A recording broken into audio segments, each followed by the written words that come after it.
dub, and is it madugo ba o sa tingin nyo madali na dahil it's also a love story? Hindi, mahirap.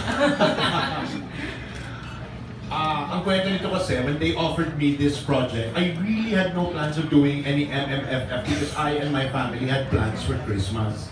Okay? So, it's nakakapagod to do this because it goes across your holidays So, wala akong plano. But you know, how can you say no to Boss Orly? I cannot say no to Orly Ilacad. Because when I was down, he's the only one who trusted me. Okay, so, he's like my second father, okay, in the industry. So, yon.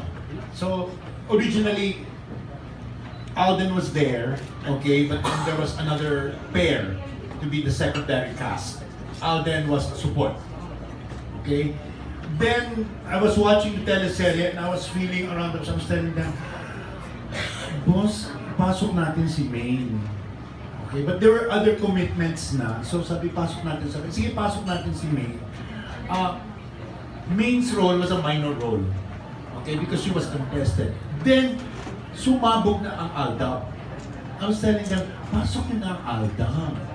But then, there are already a lot of commitments, okay, to other people. Would you believe by, yung sabi ko, it's God's hand eh. Nag-collapse yung mga negotiations dun sa iba. Parang sabi ni Lord, no. Kailangan Aldab yan.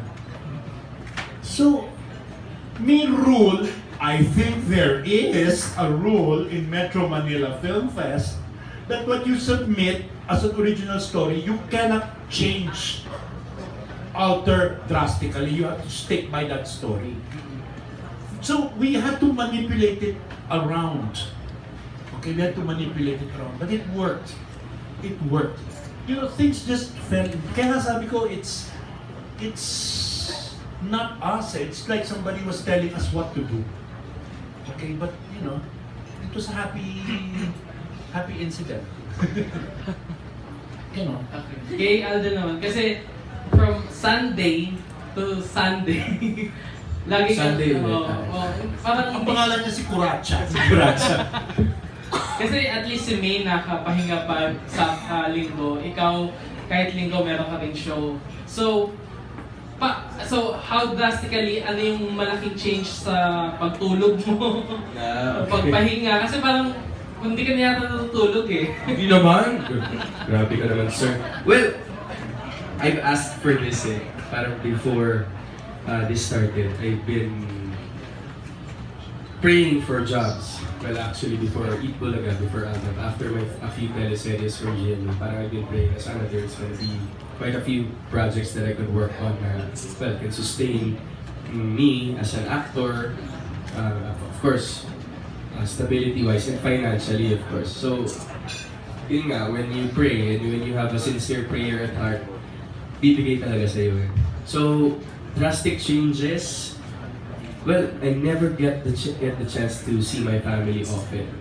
Kasi alis ako ng bahay, gising lang is our kasambahay, my grandparents, tapos uuwi ako, tulog na sila. So, those are the small sacrifices that I sacrifice for this. Pero I always talk to them, kahit through text lang or call, that I'm doing this for them and they have to understand. And strike while the iron is hot. That's my motto. Na parang, when will be, kailang lifetime ko pa may experience yung ganito. So, I'm just making the most out of it while it lasts. Last question. Since ito na nga yung first movie niyo together, is there also any talks from outside na gagawa pa ng other movies aside from this one? So yun nga, pandagdag din sa schedule ulit. Kasi from this one, sigurado hit na. And sigurado. And syempre, there will also be syempre, mag-clamor yung public for more movies.